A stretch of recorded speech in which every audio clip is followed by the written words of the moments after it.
Hello, welcome to this course called Planning, Putting It All Together.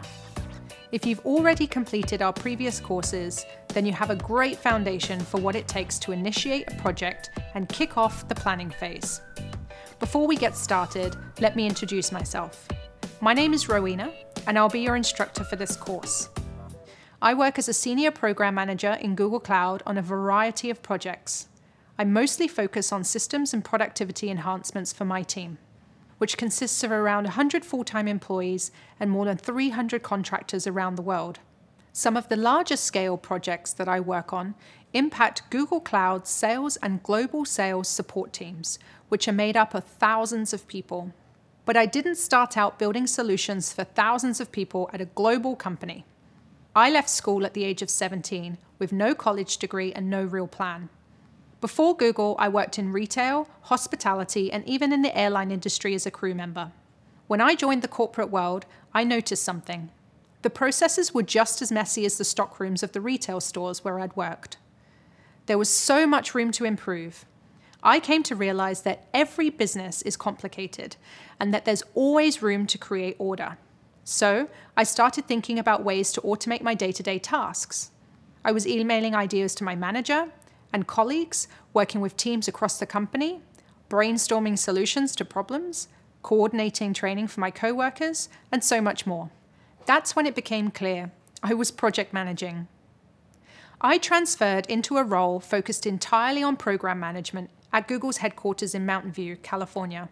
In my job interview, I focused on examples of how I applied these transferable skills from my previous roles and how I could leverage the knowledge I gained from my experience. 4 years later, I'm here and I'm so excited to be partnering with you on this learning journey. From the outside, big global companies can seem as though they have it all figured out, but there's always room for new processes, and you likely have the skills and insights from your previous experiences that can be useful. So keep going, you're heading in the right direction. This course is focused on the planning phase. I'll share the tools and techniques to complete this phase. First up, I'll demonstrate how to kick off the planning phase. Then we'll explore the importance of setting and reaching milestones. For every milestone, there'll be a set of tasks to complete. So I'll teach you some tips for breaking down and distributing the workload. Later, we'll discuss the budget and how the overall budgeting process works. We'll learn about people or companies outside of your organization that may play a role in determining the budget. And we'll discuss the importance of sufficiently documenting your budget. Then, we'll discuss the various risks and the possible impact those risks can have on the project. Nothing ever goes quite as planned, but risk management is a great way to make sure you know what could go wrong and how you'll address it. This includes communicating possible risks to your stakeholders, creating a mitigation plan, and then keeping an eye on those risks to make sure they don't stall your projects. Last but not least, documentation ties it all together. Keeping all your project plans documented and organized not only helps you, but it also helps those involved knowing their responsibilities. Documentation also provides stakeholders with a window into the development of the project. It has always been important to the success of my own projects at Google, and I'm excited to explore this topic with you.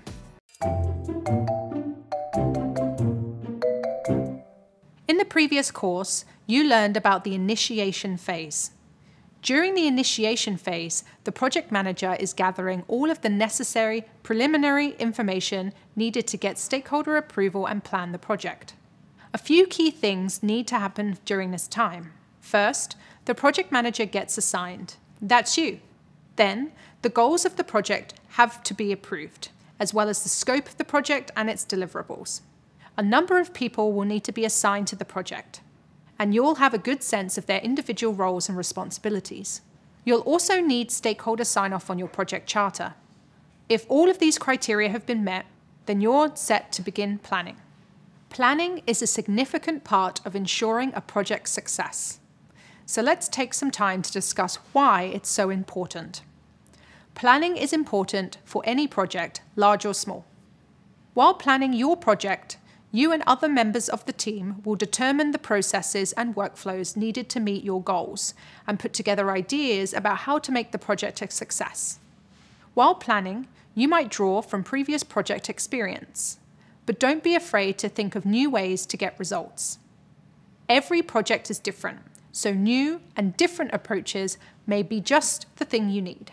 Planning has many benefits. As we've discussed, planning helps you map out the full project. It helps you understand the work needed to achieve your goals. Planning also helps coordinate efforts and timelines with other teams, contractors, and vendors. Another huge benefit of planning is that it gives you time to identify and prepare for risks that could impact your project. Those might include things like a delay in the timeline, the departure of a critical team member, or a change in project direction from a primary stakeholder. Planning also gives you the chance to brainstorm ways to mitigate or address those risks. There are less obvious benefits too. For example, the planning phase can help you get buy-in from key members of the project team. Getting buy-in means that you've gained their support for your plans. Planning also demonstrates to stakeholders that the team is taking care to start the project with a detailed plan.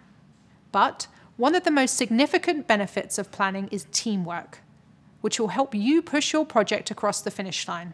By working together in the planning phase, individuals assigned to the project can become a strong team by the time the planning is done and the work is about to start. Planning together creates a shared understanding among all parties involved in the project. So, to recap, planning has many benefits, from helping the team to understand the work needed to achieve their goals to providing project plans to the stakeholders. Now that you know a bit more about planning, we'll learn how to launch the planning phase.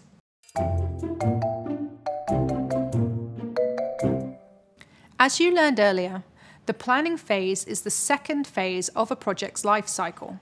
This can be a challenging time for a project manager because there's so much to consider.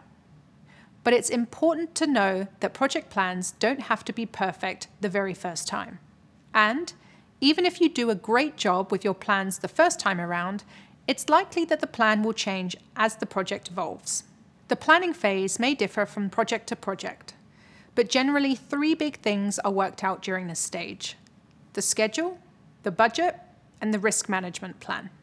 We'll discuss each of these in greater detail later on in the course. But for now, here's some general information so you can understand why these 3 elements are so crucial to planning. Let's start with the schedule. The schedule is basically a timeline of the project. It includes the start date, the end date, and the dates for things that will happen in between. You'll use time estimation techniques to determine these dates.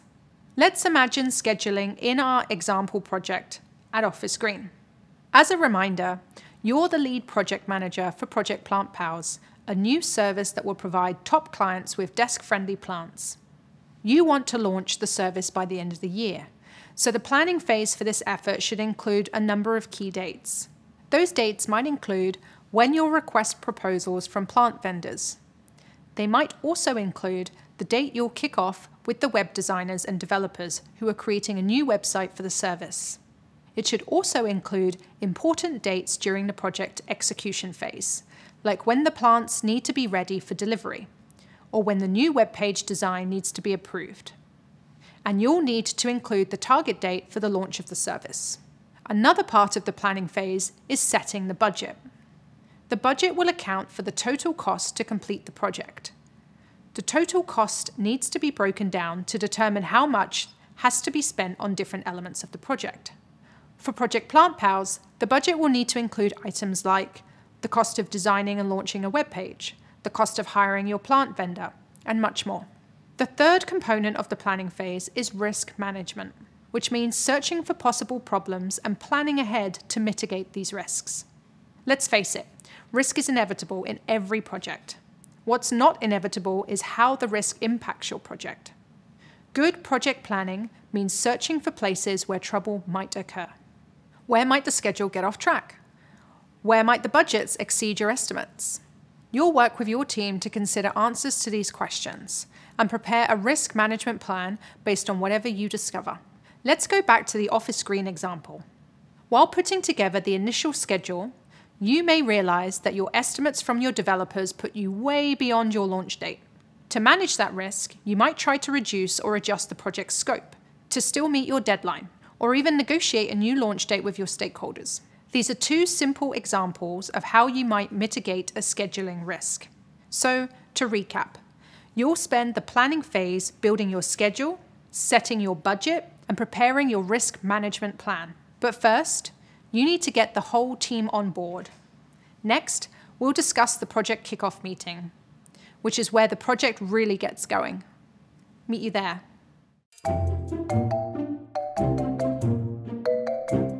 You might be wondering what a kickoff meeting is and how it differs from other types of meetings. That's a great question. A project kickoff meeting is the first meeting in which a project team comes together to ground everyone in a shared vision, gain a shared understanding of the project's goals and scope, and to understand each person's individual roles within the team. So, who's invited to the kickoff meeting? Well, that would be the team members identified in a RACI chart created during the initiation phase. As a reminder, a RACI chart helps to define roles and responsibilities for individuals or teams to ensure that the work gets done efficiently. During the kickoff meeting, team members will learn more about how they'll contribute to the project and how they'll gain a deeper understanding of how the team will work together to reach the project's goals.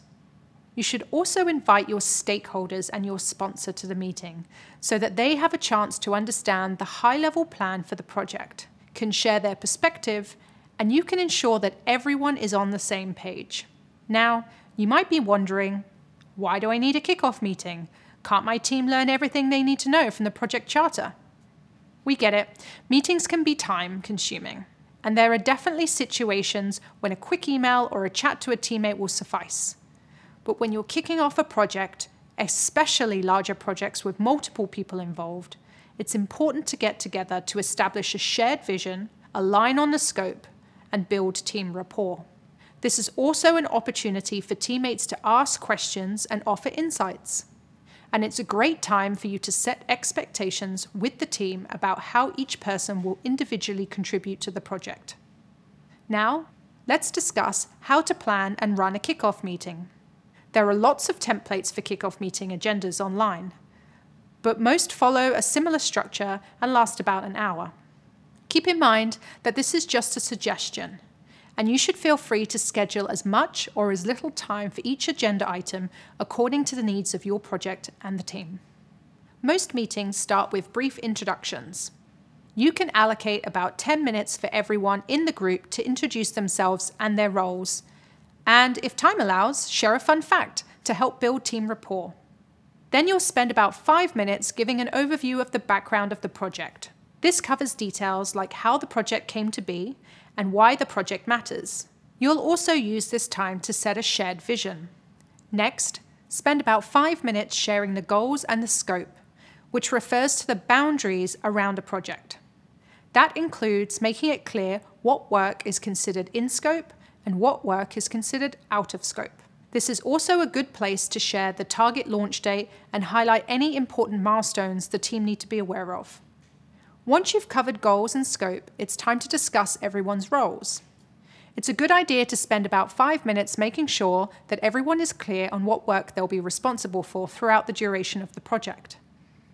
Next, it's time to address collaboration, which is how the team will work together on the project. This is a great time to go over tools that will serve as a communal source of information for the team, like a project plan created in a spreadsheet or a work management software tool like Asana.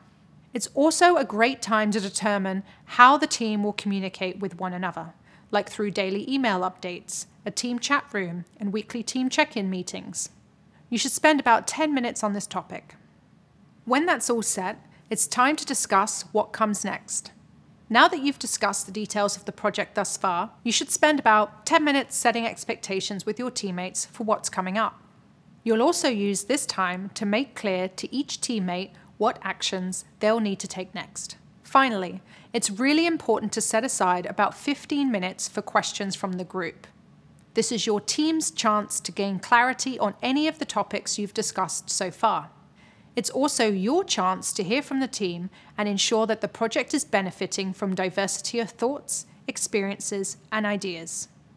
For example, in addition to fielding questions out loud in the meeting, I might invite teammates to input their questions or feedback in a shared document.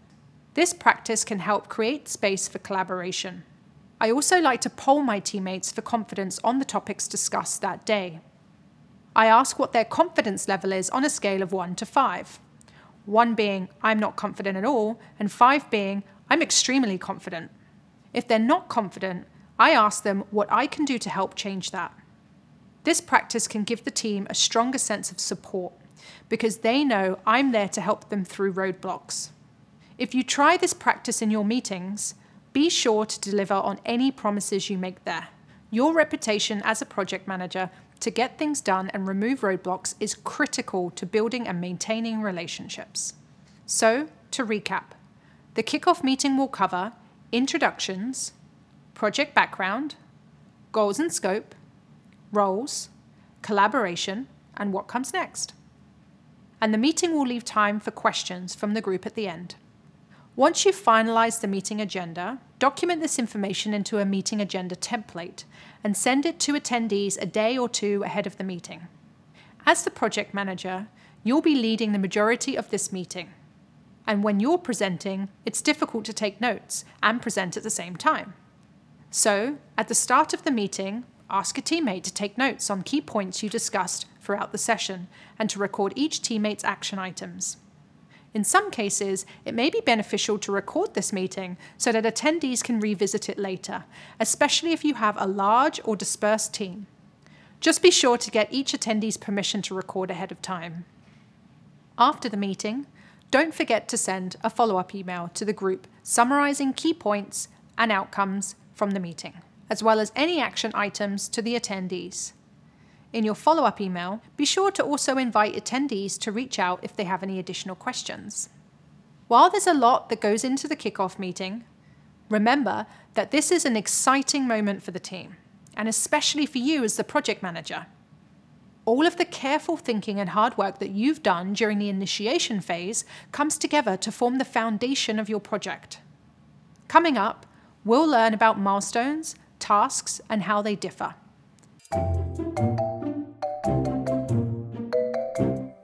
As we've discussed throughout this program, the project manager is responsible for assigning work to the team and keeping track of the project's progress.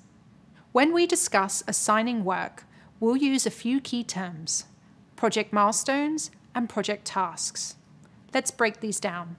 A project milestone is an important point within the project schedule that indicates progress and usually signifies the completion of a deliverable or phase of the project.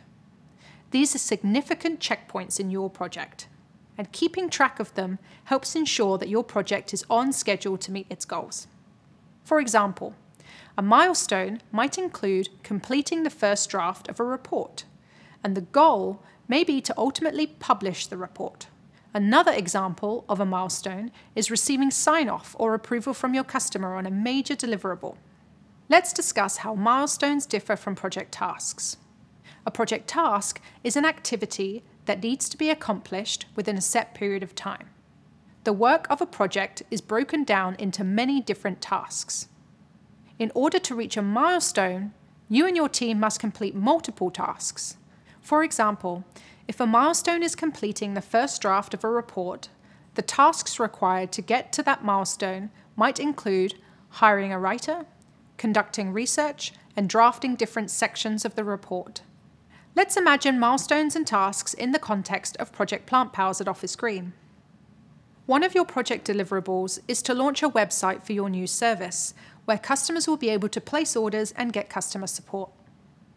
Some of the milestones leading up to that launch will include securing approval on the website design and implementing feedback from user testing.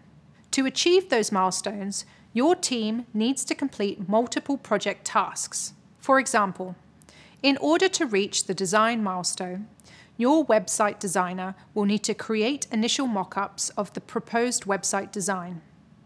You'll need to review those mock-ups, and the designer will need to implement your feedback. Each of these items is a project task, and you won't reach your milestone until they're complete. To review, milestones are important points within the project schedule, and project tasks are activities that need to be accomplished within a set period of time to help reach those milestones. Milestones and project tasks are interconnected. Tasks ladder up to milestones, which are crucial for project tracking.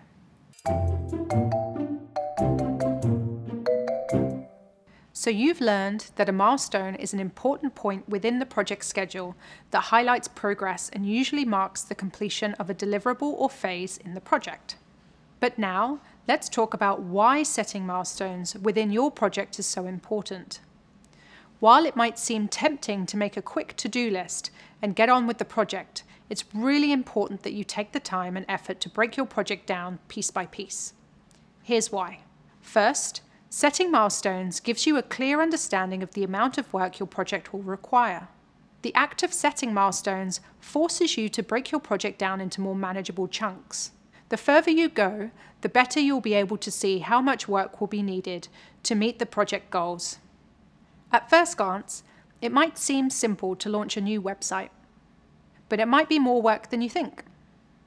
And if you break that deliverable down into milestones, and those milestones into tasks, you will have a better sense of the true amount of work that needs to be done.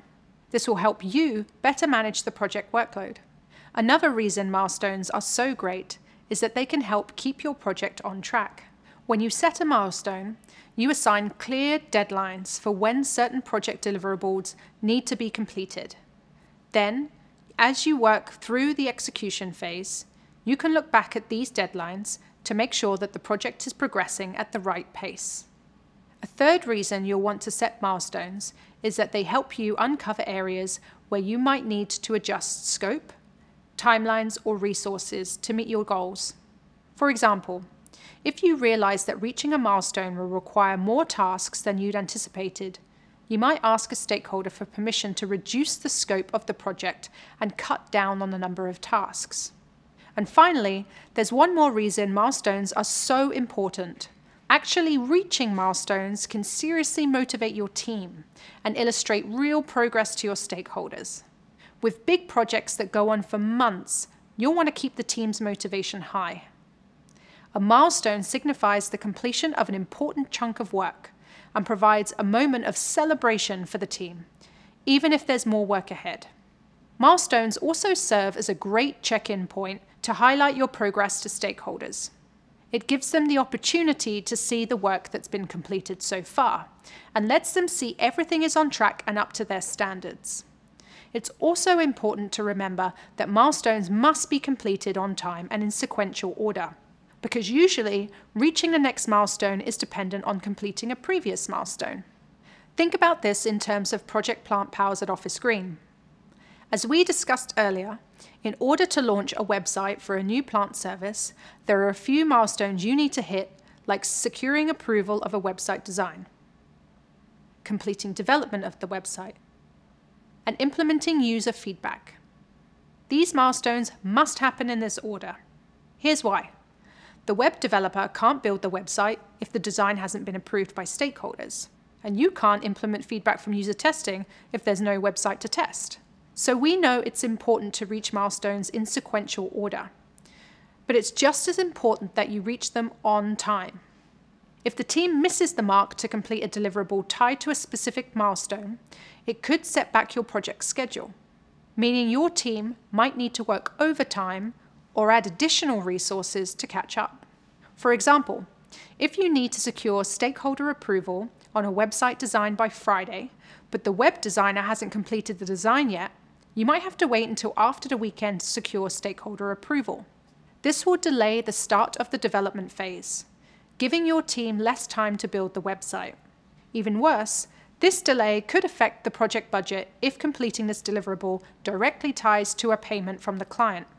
If you miss the deadline, you'll likely delay receipt of that payment. You might even risk losing the payment altogether. Though deadlines are sometimes flexible, it's important to be extra mindful of milestones where the deadline is non-negotiable.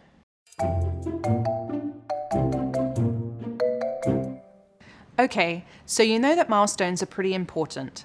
They help give you a clear picture of the amount of work required. They help your project stay on track, uncover areas where you might need additional resources, motivate your teammates, and show progress to your stakeholders.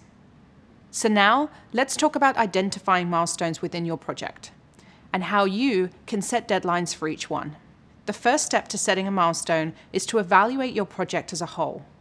It helps to refer back to your project charter to remind yourself of the project goal.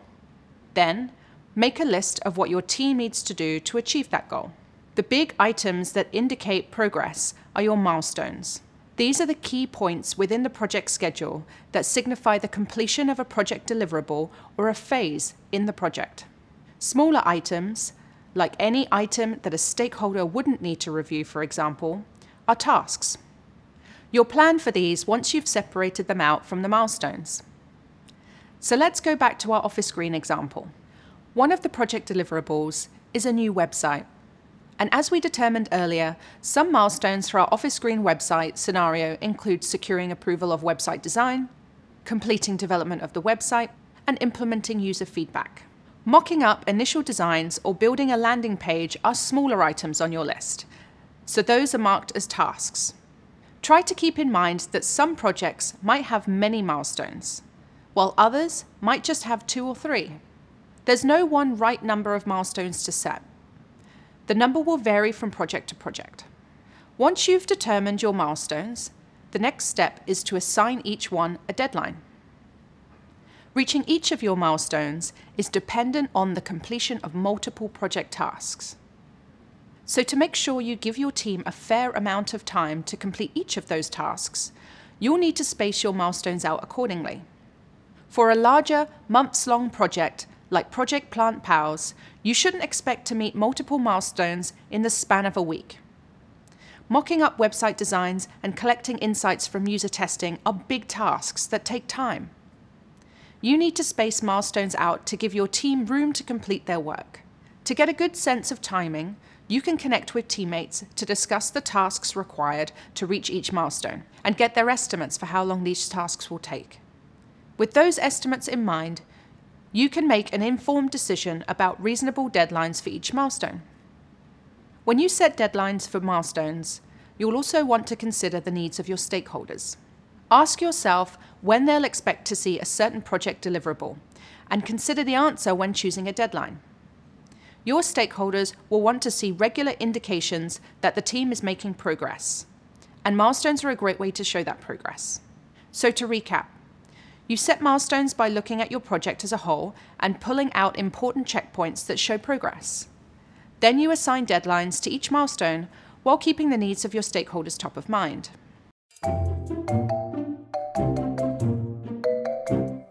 So we've discussed how to set milestones. Now we'll learn how to account for the many tasks that ladder up to each milestone. You can do this by creating a work breakdown structure. Let's start with a definition. A work breakdown structure, often abbreviated to WBS, is a tool that sorts the milestones and tasks of a project in a hierarchy in the order they need to be completed. This is a helpful tool because it helps break down the sometimes intimidating challenges of a project into more manageable chunks. Big projects like publishing a report or organizing a conference seem a lot less daunting when the work required to get there is broken down step by step, with a clear pathway from the beginning of the project to the end. Let's look at an example of a basic work breakdown structure. There are lots of different ways to design a work breakdown structure, but one common way is to create a tree diagram of project tasks. Let's say that we're creating a work breakdown structure for the Project Plant Pals website launch. At the top of the diagram is the name of the project. The second level of our diagram breaks the project down into 3 milestones. These include securing design approval, developing the site, and implementing user feedback. At the third level of the chart, we can see each of those milestones gets further broken down into a series of project tasks. For example, tasks listed beneath your design approval milestone include mocking up designs and collecting feedback. This is a very simple example of a work breakdown structure. Here, we've only created a work breakdown structure for a new website, which is just one of the Project Plant Pals deliverables. Keep in mind that in future project management roles, you'll likely create a WBS that outlines the tasks for an entire project. It's also important to note that while creating a work breakdown structure is a helpful exercise for visualizing the tasks of a project, you wouldn't typically include this type of diagram in your official project plan. Instead, you'd input the tasks identified through this exercise into a spreadsheet or your chosen work management software, where you can more easily assign owners to each task. Okay, so after completing a work breakdown structure and organizing those tasks in a spreadsheet, a few things should be clearer to you. First, you should have a set of discrete project tasks that ladder up to each of your milestones. You and your teammates will know exactly what needs to happen to reach your first milestone, and the milestones after that. Second, you're now in a good position to assign those tasks to members of the project team. Each person should have a clear understanding of the tasks they own, and the order in which they need to complete them. Let's break down how to assign tasks. Tasks are typically assigned according to a person's role in the project. For example, in our Office Green scenario, the web designer is assigned to the task of mocking up the initial website design. You are assigned to the task of reviewing that design and providing feedback. And the designer is assigned to the task of implementing your feedback. A web developer will be assigned to the next task of developing the site itself. Sometimes your team will have multiple teammates working in the same type of role. To assign tasks between 2 or more team members with the same roles, you might take into consideration each person's familiarity with the tasks at hand. For example, if you have multiple web developers working on the new website, you might task one developer with creating the landing page and task the other developer with creating the Contact Us page. When assigning tasks, you should also consider each teammate's workload. Think about how much time they're meant to be spending on the project, compared to work outside the project that they might also be responsible for. It's important to keep everyone's workloads balanced. You'll want to make sure that a single teammate isn't assigned more work than others. You'll also want to make sure that no one is assigned more work than they can handle. When people feel overloaded, the quality of their work may suffer, or they might need more time to complete the number of tasks, putting the timeline and the overall project schedule at risk. As the project manager, you'll ensure that your teammates are clear on their assigned tasks. You can do this by assigning tasks with help from project management tools, like Asana, which I use a lot in my day-to-day role at Google. When you manage a project in Asana, you'll add tasks to represent actionable pieces of work needed to complete the project. As a best practice, it's good to start each task with a verb. For example, instead of just typing website, make clear the task is to mock up the website or add images to the website. Another thing to think about when assigning tasks is timeline. Be sure to add an assignee and a due date to each task so it's clear who's doing what by when.